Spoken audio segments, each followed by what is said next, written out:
여러분 건강하시기를 간절히 바랍니다. 어느덧 6월의 마지막 주일을 맞이하게 되었습니다. 2020년도가 시작한 것이 엊그제 같은데 코로나 때문에 정말 정신없이 시간을 지내오다 보니까 2020년도 벌써 절반의 시간이 다 지나버렸습니다. 지난 2020년 절반, 앞선 절반의 시간 동안 여러분들은 어떤 삶을 살아오셨습니까? 생각해 보면 또 후회할 것이 많고 또 충분하지 않았음을 늘 발견하면서 아파하고 있지만, 또한 앞으로 또 우리에게 주어진 시간들이 있음을 발견하면서 오늘 이 주일날 다시 새로운 삶을 결단하는 저와 여러분 다 되기를 간절히 바랍니다. 어린아이가 말을 하기 시작하면 그 모습이 너무나 귀엽습니다. 아이들이 말하는 소리나 모습도 그 자체도 귀엽지만 엉뚱한 논리로 말하는 것이 너무 재미있어서 보고 있는 어른들을 놀랍게 하고 또 즐겁게 합니다. 그래서 어른들은 아이들에게 말을 시키는 것을 아주 좋아하게 되는 거죠. 그럴 때 어른들이 아이가 당황하는 모습을 보고 싶어서 던지는 질문은 바로 엄마가 좋아, 아빠가 좋아? 라는 질문입니다. 이 질문의 형식은 양자택일의 형식을 하고 있고, 그 질문의 의도는 아이를 함정에 빠뜨리고자 하는 것입니다.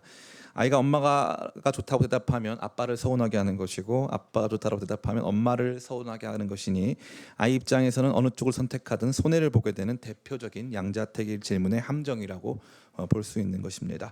오늘 예수님에게 던져진 질문 역시도 이와 유사합니다. 그 형식적인 차원에서는 양자택일의 질문의 형식을 갖고 있습니다. 또 그 뒤에는 엄청난 함정을 깔아놓고 예수님을 그 함정에 빠뜨리고자 하는 악한 의도를 가지고 있는 질문이라 할 수 있습니다. 우리는 계속해서 예수님 앞에 드리워진 여러 가지 논쟁들을 살펴보고 있습니다. 최초의 논쟁은 좀 더 직접적이었습니다. 그것은 바로 예수님 당신이 누구의 권위로, 또 누가 당신을 허락하기에 여기서 성전에서 가르치십니까? 라고 하는 아주 직접적인 이 질문이었습니다. 예수님께서는 그 도전을 매우 간단하게 승리로 이끄셨습니다. 그렇다면 내가 이 누구한테 이 권위를 받았는지를 설명하기 전에 너희가 한 가지 질문에 대답했으면 좋겠다. 세례 요한은 그러면 어디서부터 그런 권위를 얻었느냐? 하늘로부터냐, 땅으로부터냐? 라고 질문했을 때 그들은 대답할 수가 없었습니다. 종교 지도자들이, 백성의 지도자들이 세례 요한을 따르고 추종하는 수많은 백성들이 두려웠기 때문에 그들에게 바른 답을 제공할 수 없었다는 사실이죠. 예수님은 도리어 그들에게 그러한 영적인 권위, 종교적 권위, 정치적 권위가 없음을 만천하에 폭로하신 것입니다. 두 번째 공격은 예수님에 의해서 이루어집니다. 악한 포도원 소장농들의 비유를 통해서 대제사장들과 서기관들 그리고 백성의 장로들이 자비롭고 온화한 포도원 주인 되시는 하나님 아버지의 주권을 무시하고 마땅히 그분께 드려야 될 열매를 드리지도 않고 또 그분의 소유를 자신의 것으로 착복하려고 한다는, 그래서 결국 그분께서 보내셨던 모든 선지자들을 핍박하였고, 또한 마지막으로 보내실 사랑하는 그의 아들 역시 죽이게 될 것을 예수님께서 강하게 말씀하셨습니다. 이 부분이 도래하자 그들은 예수님의 비난을 더 이상 감내할 수 없는 수준에 이르게 되었고, 예수님을 죽이려고 이제 마음을 먹기 시작한 것입니다. 예수님을 죽이고자 마음을 먹고 나서 첫 번째 감행하는 공격이 바로 오늘 이 질문이 되는 것입니다. 그러기에 이것은 단순히 예수님을 난처하게 만드는 것을 넘어서서 예수님에게 엄청난 정치적인 이 난점을 제공하면서 예수님을 공경에 빠뜨리고자 하는 최후의 일격이라고 할 수 있으며, 궁극적으로 예수님을 죽이고자 하는 엄청난 시도를 담은 질문이라고 할 수 있는 것입니다. 더욱이 실제적으로 이 논쟁이 대제사장들과 서기관들과 예수님과 가지신 마지막 논쟁입니다. 더 이상 이제 이들은 등장하지 않고 이 다음 질문은 사두개인들에게, 사두개인이라고 하는 사람들에 의해서 제공이 되는 거죠. 그러니까 이 질문이 그들의 마지막 최후의 일격이었다고 볼 수 있고요. 이것마저 성공되지 않자 나중에 가룟 유다를 매수해서 예수님을 밤에 몰래 붙잡아 재판정에 넘기는 비겁한 행위를 하게 되는 것입니다. 그렇다면 이 논쟁은 보기보다 훨씬 큰 의미를 담고 있으며 우리에게 많은 것을 들려주는 이야기라 할 수 있는 것입니다. 아무쪼록 오늘 말씀을 통해서 우리 앞에 드리워진 세상의 질문과 논쟁 앞에서 우리를 함정에 빠뜨리고 우리로 하여금 우리의 참된 신앙적 가치를 쫓지 못하게 하는 여러 가지 시도들 속에서 참되고 지혜로우신 예수님을 본받아 그분과 함께 승리하게 되는 저와 여러분 다 되시기를 예수님의 이름으로 축원합니다. 우리가 오늘 본문을 통해서 얻을 수 있는 첫 번째 메시지는 바로 종교의 정치화가 가장 심각한 문제라는 점입니다. 종교의 정치화, 아주 이 심각한 문제죠. 사실은 종교의 정치화의 반대도 성립합니다. 종교의 정치화와 정치의 종교화 모두 다 문제가 된다는 것입니다. 앞서 말씀드린 대로 이 질문은 단순 궁금증에 의해서 유발된 것이 결코 아니었습니다. 이 질문은 아주 미묘한 문제를 다루고 있는데 바로 세금 문제입니다. 세금의 문제는 오늘도 매우 민감하여 정부도 쉽게 변동시킬 수 없는 수준에 해당한다고 할 수 있습니다. 그러나 2000년 전 유대 팔레스타인 지역에서 이 문제는 훨씬 심각했습니다. 우리가 역사적인 배경 지식을 충분히 가지고 있지 않더라도 충분히 이것이 얼마나 큰 문제였는가를 알 수 있는데, 성경의 악인으로 묘사되어지는 대표적인 부류의 사람들이 있는데 언제나 1번이 있어요. 1번이 누굽니까? 세리, 나쁜 세리, 이 세리, 나쁜 세리. 세리가 언제나 가장 이 악한 사람으로 분류가 된다는 것은 그만큼 그 당시의 세금 문제가 일반 백성들에게, 일반 민중들에게 엄청난 저항감을 불러일으키는 일이었음을 우리는 직감할 수 있는 거죠. 근데 제 앞에 세무 공무원이 앉아 있어가지고 불편한데요. 그 당시에 그랬다는 것이고 오늘날은 뭐 괜찮은 것 같습니다. 예. 특별히 로마 정부에 대한 세금 납부의 문제는 우리로 치자면 일제 시대를 연상케 하는 것이기 때문에 그 무게가 훨씬 크다고 생각할 수 있습니다. 만약에 저보고 목사님, 우리가 일본 시대, 일제 시대에 살고 있는데 목사님, 우리가 일제 총독부에 얼마만큼 순종해야 합니까? 얼마만큼 그들을 따라가야 됩니까? 우리 독립운동을 어떻게 펼쳐야 합니까?라고 만약에 저에게 공적으로 질문했다면 그것을 대답하는 것은 정말 힘든 일이 되지 않겠는가 하는 생각이 든다는 것이죠. 우리는 마땅히 답을 알고 있습니다. 일본 총독부에 부역하지 않고 무장 투쟁을 하는 한이 있더라도 독립을 쟁취해야 한다, 뭐 이런 생각들을 충분히 가질 수가 있을 텐데요.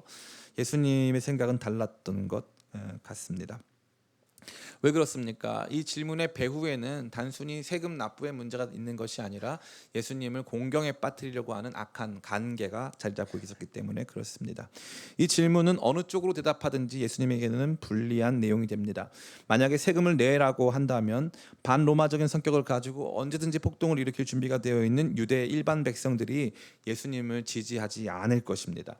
또한 그들에게 있어서 메시아는 정치 군사적 메시아였습니다. 다시 말해 강력한 군사력과 정치력으로 이스라엘 백성들을 회복시켜서 이스라엘을 하나님의 나라로 제대로 세울 수 있는 진짜 하나님의 종을 그들이 원했습니다. 그런데 예수님께서 만약에 로마 정부에 편하게 세금을 납부해라 이렇게 말했다면 그들이 보기에는 예수님은 유약한 종교적 리더에 불과하기 때문에 성경에 계시된 메시아가 아니다라고 하는 판단으로 나아갈 수 있다는 것이죠. 도리어 반대로 세금 납부를 하지 말 것을 예수님께서 말씀하셨다면 예수님을 배척하는 사람들은 예수님을 로마 총독부에 고발하였을 것입니다. 아마 당시에는 이 휴대용 도청기 혹은 이 녹음기가 없었기 때문에 아마도 원활하진 않았겠지만 아마 여러 증인들을 밑에 깔아놓고 분명히 저는 봤다, 예수님이 로마 정부에 세금 내지 말라고 한 걸 내가 들었다라고 하는 증인들을 중심으로 예수님을 로마 총독부에 고발하여서 예수님에게 다양한 종류의 제재를 가할 수 있는 빌미를 제공했을 것입니다. 이러한 내용이 바로 이 종교의 정치화 혹은 반대로 정치의 종교화와 관련된 내용이라고 볼 수 있습니다.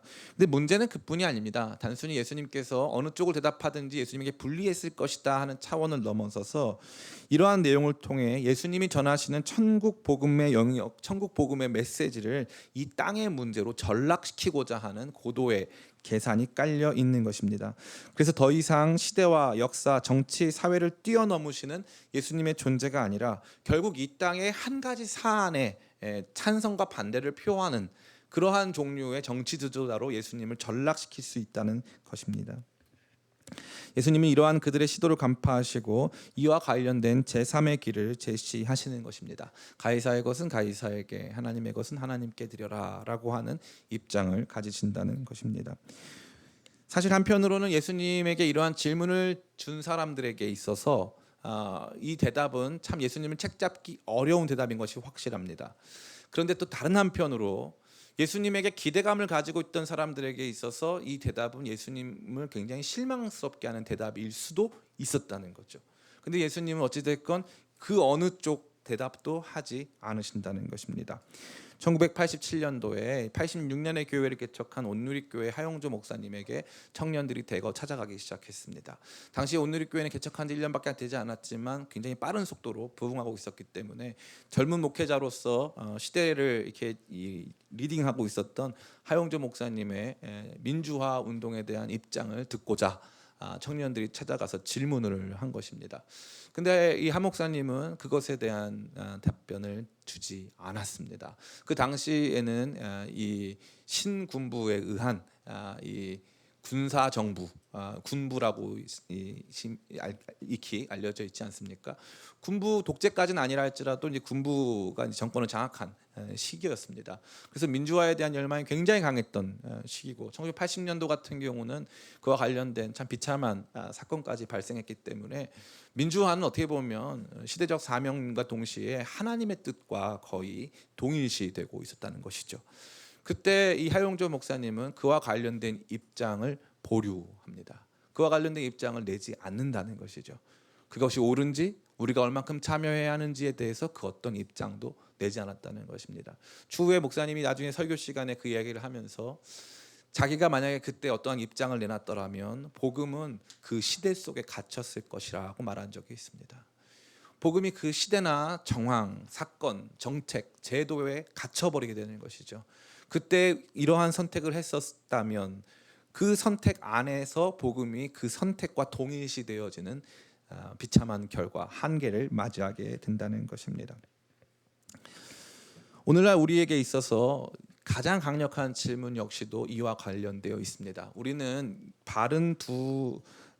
두 발은 이 땅을 딛고 이 눈은 하늘을 보고 살아가는 존재입니다. 제가 우리 청년 사역할 때 언제나 하는 말이 있는데, 발을 땅에 딛지 아니한 사역자들은 악마다. 그 말이 뭐냐면 이런 거예요. 교회에서 사례비 안 받는다. 나는 한 푼도 안 받는다. 나는 다 하나님이 공급해 주셨다. 그런 말을 할 경우에는 그거는 거의 존재할 수 없습니다. 그렇게 되는 교회들은 언제나 잘못된 결과를 만들어냅니다. 언제나 발은 두 땅을 디뎌야 되고 눈은 하늘을 봐야 돼요.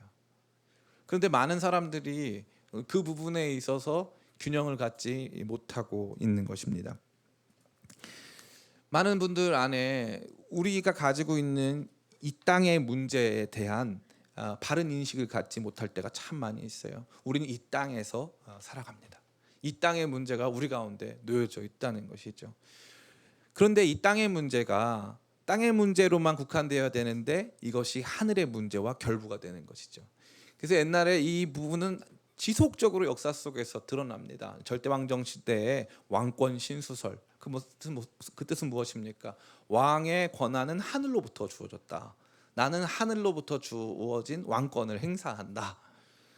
그래서 종교와 정치를 하나로 묶으려고 하는 다양한 시도들이 존재했다는 것입니다. 그러나 그것은 언제나 실패했습니다. 예수님께서는 이러한 질문, 이러한 도전 앞에서 우리가 취해야 될 분명한 입장을 말씀해 주고 있는 것이죠. 종교는 종교, 정치는 정치. 종교는 종교, 정치는 정치다 이거예요. 이 분리된 입장을 갖지 않으면 우리는 잘못된 삶을 살 수 있고, 그것이 사탄이 가장 우리 자신을 전락시키는, 가장 우리 자신을 영적인 차원에서 육적인 차원으로 전락시키는 강력한 무기가 된다는 것입니다. 최근 우리 사회는 분열을 거듭하고 있습니다. 이 분열과 갈등의 정도가 좀 지나치다 싶을 정도입니다. 교계 안에도 이러한 분열과 갈등이 자리 잡고 있음을 우리는 알 수 있습니다. 이 분열과 갈등 안에는 언제나 이 정치의 문제가 자리 잡고 있어요. 참 한국 사람들처럼 정치적인 사람들은 없는 것 같습니다.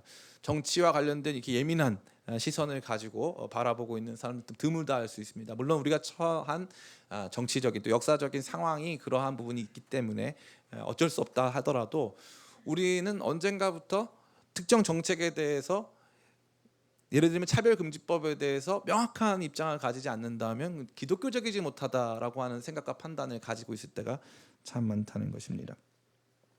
많은 목사님들이 최근에 차별금지법에 관련된 공개적인 입장을 표명하고 있습니다. 저 역시 차별금지법 제정에 대한 우려를 가지고 있으며 아마도 이 법이 통과되면 물론 지금까지 나타난 해당 법령에 따르는 해당 법령의 내용에 따르면 신앙의 자유와 표현의 자유를 어느 정도 지키려고 하는 것 같지만 아마 추후에는 많은 서구 사회가 그런 것처럼 신앙적 자유가 위축될 소지가 다분하다고 저는 생각합니다. 그러나 문제는 무엇입니까? 이것을 교회의 이름으로 혹은 하나님의 이름으로 반대하는 것은 옳지 않다는 것입니다. 한 명의 시민으로서 신앙적 자유를 권리로 부여받은 한 명의 시민으로서 얼마든지 그 부분을 우리가 반대할 수 있습니다. 우려를 가질 수 있습니다. 표명할 수 있습니다. 또 정치적 활동을 통해서 그 부분들을 무력화시킬 수 있는 여러 가지 시도도 있을 수 있고 그러한 정책을 일관성 있게 내놓는 정부에 대해서 5년마다 한 번씩 허락된 혁명, 선거혁명, 투표혁명 우리 잘 참여하지 않지만 투표혁명, 선거혁명을 통해서 그러한 것들을 충분히 이루어갈 수 있다는 것이죠. 그러나 문제는 무엇입니까?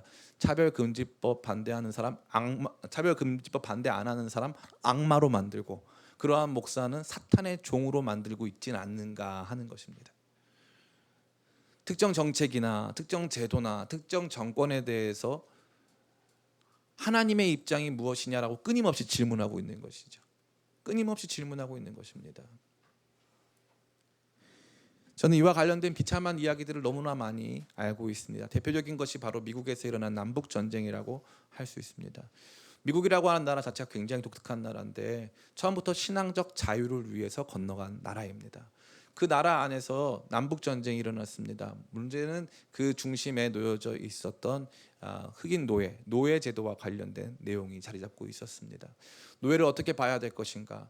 남부 지역 사람들에게 있어서 남부 지역은 대단히 넓은 지역의 농토를 가지고 있었기 때문에 그 당시에 그렇게 큰 농경지를 경작하기 위해서는 반드시 인력이 필요했습니다. 그래서 노예제가 붕괴될 경우 남부 지역 전체의 경제 자체가 붕괴되는 영향력을 발하고 있었습니다. 북부 지역은 상공업이 발달했습니다. 거기에는 노예 제도보다는 다른 종류의 이 사람들이 많이 필요했습니다. 그렇기 때문에 이 양측 간에 첨예한 문제가 대립돼서 엄청난 사륙으로 이어지는 전쟁이 일어난 것이죠. 그러면 양쪽 다 종교가 달랐습니까? 종교가 같았어요.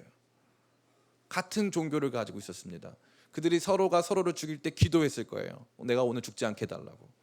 남북군이 이기게 해달라고. 우리가 더 하나님을 온전히 섬기고 있다고. 분명히 그렇게 말했을 것입니다. 그런데 그것은 어떤 일로 만들어갔습니까? 그들을 모두를 사륙하고 비참한 역사에 얼룩진 점을 남기는 그러한 결과로 이어졌다는 것입니다. 사랑하는 성도 여러분, 우리의 종교를 정치화시키려고 하는 원수의 간계에 넘어가지 않기를 간절히 바랍니다. 그것은 원수가 끊임없이 저와 여러분들을 향해서 외치는 소리에 불과합니다. 많은 분들이 차별금지법 통과되면 우리나라 망하는 거 아니냐 생각할 수 있습니다. 저 역시 아까도 말씀드린 것 같이 큰 우려를 가지고 있습니다. 만에 하나, 좀 조심스러운 표현인데 오늘처럼 제가 조심스럽게 설교를 준비하는 건 거의 없는 것 같아요. 매우 조심스러운 표현인데 만에 하나 대한민국이 좌파 정부가 끊임없이 득세해가지고 진짜 우리나라 이 헌법이 자유민주주의를 포기하고 공산 정권이 된다. 그런 비참한 일이 발생한다. 우리가 못 막았다. 그러면 어떻게 되는 걸까요? 그러면 신앙은 끝나고 교회는 끝난 걸까요? 그렇지 않습니다. 설사 그런 일이 발생했다 할지라도 세상 누구도 알 수 없는 일입니다. 설사 그러한 일이 발생했다 할지라도 교회는 영원합니다. 하나님의 나라는 절대 무너지지 않습니다. 우리가 살아왔던 시간들의 역사를 살펴본다면 언제나 교회가 이렇게 합법적으로 신앙의 자유를 이렇게 대대적으로 누릴 수 있는 기간이 이렇게 길지 않았습니다. 대부분의 경우에 신앙적 자유를 충분히 누릴 수가 없었고 나보다 더 큰 사람들에 의해서 내 신앙이 결정되는 경우가 허다했습니다. 그렇기 때문에 오늘 우리가 누리고 있는 이 신앙적 자유에 대해서 감사하고 기뻐하면서 이 자유를 끊임없이 누릴 수 있도록 최선을 다하되 그렇게 되지 못하는 상황과 환경이 온다 할지라도 우리는 한 사람의 신앙인으로 우리에게 주어진 길을 걸어가야 할 줄을 믿습니다. 두 번째입니다. 앞선 것이 신앙의 종교의 정치화에 대한 우려에 대한 말씀이었다면 두 번째는 우리에게 필요한 것은 거룩한 균형이 필요하다는 것입니다. 두 번째 메시지를 얻기 위해 이들이 이러한 질문을 하게 된 배경을 따져 묻지 않을 수 없습니다. 예수님 당시에는 로마 제국 통치에 대한 다양한 입장이 존재했습니다. 어떤 사람들은 세리가 되어서 로마 정부에 협조하고 또 자기 백성들의 고열과도 같은 세금을 착취하기도 했습니다. 또 반대쪽에 있는 사람들도 있었는데 그 사람들은 하나님만이 이스라엘의 왕이시기 때문에 로마 정부의 세금을 납부할 수 없다, 강력한 무장 투쟁이 필요하다라고 생각하는 사람들이었습니다. 이 중에 가장 급진적인 주장을 하는 사람들은 바로 열심당원이라는 사람들이었습니다. 젤롯당이라고 했는데요. 이들은 앞서 말씀드린 대로 로마 정부의 세금을 안 내는 것을 넘어서서 무장 투쟁을 끊임없이 감행하고 있었습니다. 그런데 흥미롭게도 예수님의 제자들 가운데서는 열심당 시몬과 세리 마태가 공존하고 있었습니다. 열심당 시몬과 세리 마태가 모두 다 예수님의 제자였다는 사실입니다. 가이사의 것을 가이사에게 드리는 사람, 하나님의 것을 하나님께 드리는 사람 모두가 다 예수님의 제자였다는 사실입니다.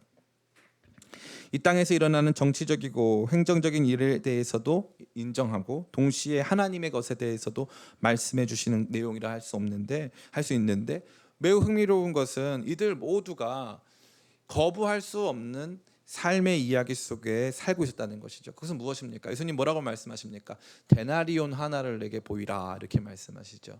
데나리온은 당시에 통용되던 화폐였습니다. 하루 품삯을 의미하죠.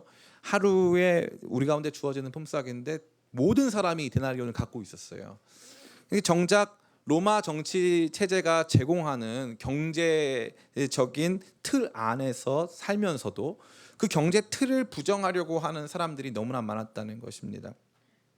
이 부분에 있어서는 거룩한 균형이 필요한 것이죠.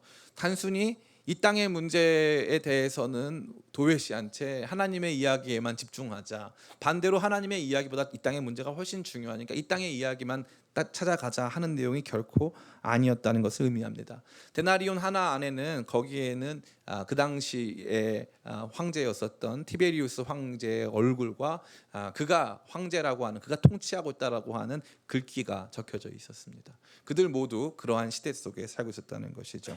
이와 관련된 내용을 좀 더 깊이 말씀드리고자 하는데, 우리가 이 세금 논쟁과 관련해서 제가 아까 정치의 종교화, 또 종교의 정치화, 이 내용에 대해서도 말씀드렸지만 이 세금 논쟁과 관련된 내용에 국한지어 보자면 이것을 확대 해석하는 것은 안 좋은 결과를 만들어낼 수 있습니다. 다시 말해서 예수님이 모든 정책에 대해서 다 무관심하시고 모든 제도에 대해서 다 무관심하시다. 예를 들면 낙태, 예를 들면 인권과 관련된 다른 규정들에 대해서 예수님이 다 무관심하시냐? 절대 그렇지는 않습니다. 절대 그렇지는 않습니다. 그러나 확실한 것은 세금 문제는 좀 다른 차원의 문제라고 할 수 있는 것이죠. 세금 문제는 국가를 부정하는 문제입니다. 정부, 제도, 모든 것을 다 부정하는 아주 근본적인 저항의 문제를 담고 있다는 것이죠. 그러나 결과적으로 인간은 그 어떤 제도나 어떤 틀을 벗어날 수가 없는 것입니다. 그 제도나 틀 안에서 우리가 살아가게 되어 있다는 것입니다. 여호와 증인이라고 하는 이단 종파가 있습니다. 여호와 증인은 집총을 거부합니다. 총을 드는 것을 거부하기 때문에 군대에 가지 않거나 군에 가서도 영창에서 생활을 하게 되는 거죠.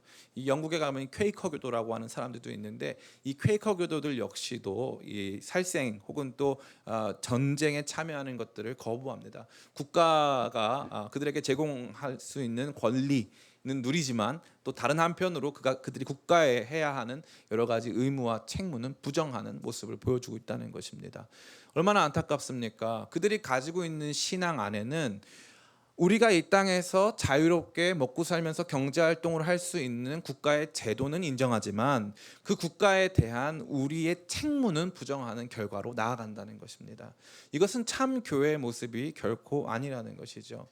가만히 생각해 보면 대한민국이라고 하는 국가와 민족이 성경 안에서 중요할까요? 안 중요할까요? 안 중요합니다. 너무 중요한 얘기죠. 이 꼭 잘 들으시기 바랍니다. 대한민국이 성경 속에서 하나님의 이야기 속에서 그렇게 중요하지 않다는 것입니다. 내가 어디에 태어났는지 이 땅에 태어난 것에 불과한 것이고 그냥 이 땅의 이야기가 어떻게 되든지 우리 자신과는 크게 상관이 없다는 거죠. 우리가 이 땅에 자꾸 눈을 두기 시작하면 대한민국밖에 보이는 게 없고 하나님의 나라는 안 보이기 시작합니다. 그러다 보니까 우리 안에 꼭 필요한 것이 있는데 그게 뭐냐 하면은 이 땅 대한민국이 나와 그렇게 중요한 문제는 아니다. 특별히 민족 역시도 마찬가지입니다. 한국 사람들이 제일 좋아하는 단어 뭡니까? 단일 민족. 단일 민족. 근데 뚜껑을 열어보니까 DNA 조사를 해보니까요, 한국 사람들이 단일 민족이 아니에요. 제 얼굴을 보십시오. 제가 한국에서만 살았을 것 같습니까? 네. 한국 사람들이 단일 민족이 아니에요. 그런데 우리는 너무 쉽게 인종적으로 혹은 정치 제도적으로 우리 자신을 이 땅의 이야기로 묶고 있습니다. 근데 더 무서운 건 뭐냐 하면 대한민국이 이 시대의 이스라엘이어서 대한민국의 역사가 하나님 나라의 역사다라고 말하고 있는 사람들이 많다는 거죠. 근데 그거 아닙니다. 그렇게 생각하면 안 됩니다. 성경은 그렇게 말한 적이 없기 때문에 그렇습니다. 그렇다면 목사님, 대한민국이나 우리 민족이 아무런 가치가 없다면 이거에 대해서 신경 쓰지 말고 살아야 할까요? 그렇지 않다는 거죠. 더욱 흥미로운 것은 이게 영적인 의미가 있고 엄청난 종교 신앙적인 가치를 지니고 있지는 않다 할지라도 가이사의 것은 가이사에게, 내가 지금 이 정부 아래서 이 시대 속에서 이 공동체 속에서 태어나서 살아가면서 마땅히 내가 해야 할 책무들을 감당해야 한다는 것입니다. 이 제도 자체를 부정하고 무정부주의자가 되거나 이 땅에서 일어나는 일들에 대해서 전혀 무관심하여서 전쟁이 일어났음에도 불구하고 도망가고 집총을 거부하는 등 우리 사회가 우리에게 요청하고 있는 시민으로서의 책무를 완전히 부정해서는 안 된다는 것이죠. 그러니까 한편으로는 우리가 이 땅 가이사의 것 속에 속해 있으며 다른 한편으로는 하나님의 것에 속해 있다는 사실을 자각한 채 거룩한 균형을 가져야 된다는 것입니다. 그 거룩한 균형을 가짐에 있어서 수평적으로 그 균형이 어떻게 이루어집니까? 예수님의 제자들 안에도 세리도 있었고 열심당원도 있었다는 사실이에요. 그들 모두가 어디에 존재했습니까? 예수님의 제자라고 하는 더 큰 그림 속에 존재했다는 사실입니다. 사랑하는 성도 여러분, 대한민국을 너무 하나님의 나라라고 생각하지 마시길 간절히 축복합니다. 그래서 목사님들이 맨날 하는 말이 뭐냐면 구약 율법을 가지고 자꾸 이 대한민국 헌법이나 대한민국 운영에다 갖다 붙일 때가 아주 많이 있어요. 그건 아주 조심스러운 것입니다. 중세 시대도 마찬가지인데 구약 율법을 특정 정부, 특정 제도, 특정 국가와 직접적으로 연결시킨다면 반드시 문제가 발생합니다.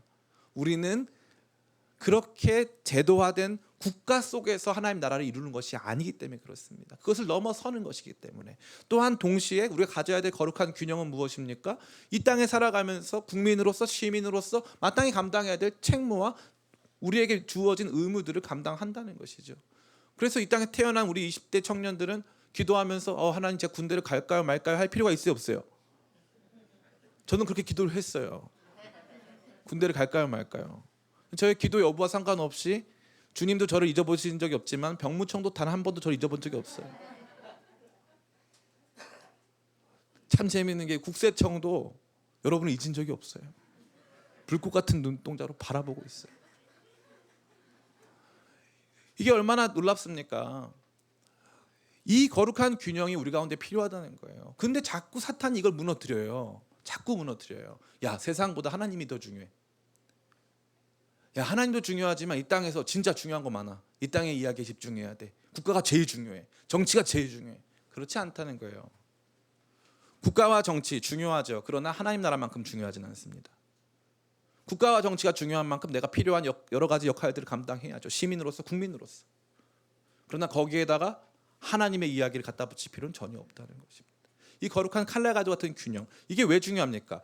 예수님에게 다가온 질문은 양자택일의 질문이었어요. 가이사에게 세금은 내야 됩니까 말아야 됩니까? 근데 예수님은 거기다 어떻게 말씀하십니까? 부가적인 말씀을 하시죠. 가이사의 것을 드려라, 가이사의 것을 가이사에게 줘라, 이렇게 말씀하지 않고 가이사의 것과 질문에는 등장하지 않는 하나님의 것을 등장시키십니다. 그래서 이 가이사에게 세금을 주어야 되는, 낼 것인가 말 것인가를 암묵적으로 이것을 하나님 나라와 결부시키고 있는 사람들의 관념을 깨뜨리시는 거예요. 야, 너네 생각해봐라. 니네 이 땅에서는 두 발 딛고 이 땅에서 경제 활동 해가지고 데나리온 받고 살고 있지 않느냐. 데나리온 경제 체제 속에 살고 있지 않느냐. 우리로 치자면 뭐 달러 경제 체제 속에 살고 있지 않느냐. 기축 통화가 있지 않느냐. 그 경제 체제를 다 부정하고 사회 제도를 다 부정하고 법과 제도를 다 부정한 채 존재하는 것이 크리스찬이냐? 아니라는 거죠. 아니라는 것입니다. 이 땅에서 좋은 시민으로 필요한 역할들을, 필요한 의무들을 감당하는 시민으로 살 것을 말씀하시면서 놀라운 균형을 저와 여러분 모두에게 말씀해주고 있다는 사실입니다. 세 번째로, 예수님 매우 놀랍게 하나님의 것을 하나님께 드려야 한다고 말씀하고 있습니다. 이게 아주 흥미롭습니다. 단순히 예수님께서 가이사의 것을 드려라, 세금 내라, 좋은 시민이 되라, 자꾸 종교를 정치와 갖다 붙이지 말아라 라고만 말씀했다면 우리 가운데는 모든 것이 명확했을 것입니다. 근데 갑자기 하나님의 것은 하나님께 드려야 한다라고 말씀한다는 거죠. 이것은 앞서 설명드린 대로 거룩한 균형의 문제와도 결부되어 있지만 다른 한편으로는 이 땅의 문제에 지나치게 집중한 나머지 정작 하나님께 드려야 할 것들을 드리지 못하는 사람들이 존재할 수 있음을 예수님께서 말씀하고 있는 것입니다. 마치 이 가이사의 것과 하나님의 것이 모두 같은 그룹 안에 속해 있어서 가이사의 것을 주면 하나님께 드릴 것을 못 드린다라고 생각하는 사람들이 아주 많이 있는데 그렇지 않다는 거죠. 동시에 사람들의 눈을 띄워 하나님의 것을 하나님께 드려야 한다고 말씀드릴 때는 하나님도 우리에게 있어서, 하나님도가 아니라 하나님께서 우리에게 있어서 더 큰 영향을 발하는 큰 국가 체제와도 같은 하나님 나라를 우리 가운데 제공하고 있음을 밝히 보여주고 있는 것입니다. 그러니까 인간 나라를 보면서 그 위에 존재하는 하나님 나라를 향해서 우리의 시선을 들게 한다는 것입니다. 사랑하는 성도 여러분, 이것이 예수님께서 이 세금 논쟁을 통해서 우리 모두에게 제시해 주는 말씀이 되는 것입니다. 오늘날 우리 많은 교회들 안에 이러한 도전이 자리 잡고 있습니다. 최근에 제가 어떤 법령을 살펴봤는데요. 집주인이 집을 잘 안 고쳐줘요. 월세를 내야 되는데 집주인이 집을 잘 안 고쳐주니까 나는 집주인이 이거 고쳐줄 때까지 월세를 안 내겠다 하면 처벌을 받습니다. 불이익을 당해요. 집주인이 집을 안 고쳐줘도 월세는 월세대로 납부를 하는 거예요. 그러다가 나중에 그와 관련된 소송을 제기한다든지 고발을 해서 그것을 받아내면 된다는 거죠. 그 말은 무엇을 저와 여러분에게 말해주고 있습니까? 정치 체제, 제도, 그것이 우리 가운데 충분히 납득이 되고 만족스럽지 않다 할지라도 국가 자체를 부정하면서 그 국가를 부정하는 과정에서 종교를 정치적인 중요한 명분으로 들이대면서 저항하는 것이 아무 소용이 없다는 것입니다. 아무 소용이 없어요.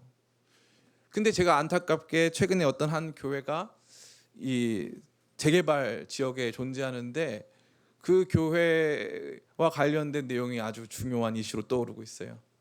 그때 그분들이 내놓은 팻말을 교회를 강제 철거한다는 거예요. 재개발을 해보신 분들은 알겠지만 그 강제 철거할 수가 없어요. 왜냐하면은 거기 있는 사람들이 대부분 다 동의를 했기 때문에, 대부분 동의를 한 것이고 법령에 따라서 진행하는 거기 때문에 쉽게 강제 철거를 할 수가 없다는 것입니다. 근데 그분들이 내놓은 팻말은 뭐예요? 하나님의 전을. 하나님의 전은 거기가 아니고 여기입니다. 법령에 따라서 마땅히 순종하고 순복해야 될 부분들을 순종하는 거예요. 가끔 이 재개발 관련된 이슈들을 보다 보면요, 교회 때문에 피곤하다는 재개발 지역들이 아주 많이 있어요. 교회가 충분히 그것을 더 많이 받아내기 위해서 투쟁을 하더라고요. 시민으로서의 투쟁이면 가능합니다. 마땅히 최소한의 이 공시지가도 있고 마땅히 받아야 될 돈이 있는데 그걸 안 줬다. 시민으로서 투쟁해야죠. 근데 거기다 뭘 붙이는 거예요? 하나님의 전이다. 여긴 하나님의 전이다. 하나님의 전이면 공짜겠네요. 하나님의 전에 어떻게 가격을 붙여요? 이런 것들이 확대되고 계속 확대되다 보면은 특정 정치 부류는 하나님의 사람들이고 특정 그렇지 않은 사람들은 하나님의 종이 아니다 생각하는 거죠. 트럼프 대통령은 하나님의 종이고 다른 대통령들은 악이다. 그렇지 않죠. 하나님은 하나님의 사람들을 사용하실 때 누구도 사용하십니까? 애굽 왕 바로도 사용하세요. 모든 사람들이 하나님의 도구가 될 수 있습니다. 바벨론을 통해서 이스라엘을 멸망도 시키시는 분이 하나님이세요. 그 당시에 이스라엘 안에는 어떤 분위기가 있었냐면 이런 분위기가 있었어요. 우리가 하나님의 나라니까 우리는 안 무너진다. 근데 하나님 어떻게 하세요? 바벨론, 가장 악한 바벨론 제국을 통해서 이스라엘을 딱 무너뜨리시는 거 있죠. 2000년 동안 나라 없이 만드셨어요. 그러니까 이 지금 예수님 앞에 드리워진 이 심각한 이 질문은 저와 여러분으로 하여금 예레미야 시대에 하나님께서 이스라엘이라고 하는 국가 자체를 없애실 것을 전혀 믿을 수 없었던 사람들과 같은 상태로 만든다는 거예요. 대한민국 하나님의 나라인데 이거 무너지면 안 되는데 안 되죠. 그러나 하나님께서 작정하시면 무너뜨릴 수 있어요. 그것이 결코 절대적인 문제가 아니라는 것이죠. 예수님께서는 이 바른 시각을 저와 여러분 모두에게 주시기를 원했던 것이고 우리 모두를 향해서 가장 간교하게 우리 자신의 영적인 상태를 하나님 나라의 이야기를 이 땅의 이야기로 끌어내려서 이 땅의 이야기 속에 우리가 어떻게 대처하느냐를 신앙적 척도로 삼고자 하는 모든 시도를 무력화시키시는 것입니다. 이제 말씀을 마칩니다. 예수님께서는 우리로 하여금 우리 자신이 이 세상의 경제, 사회, 법률, 정치 시스템 속에 있음을 알게 하셨습니다. 우리 각자가 특정한 시스템을 선호하거나 특정한 제도를 더 의로운 것으로 여기는 것은 자유입니다. 법에서 허용된 방식으로 우리는 이러한 일들, 즉 정치적 활동에 참여할 수 있으며 각자의 입장을 가질 수 있습니다. 특별히 자유민주주의 사회에서는 이러한 부분이 더욱 활발하고 안정적이며 비폭력적으로 이루어지고 있음으로 인하여 저는 매우 감사하게 생각합니다.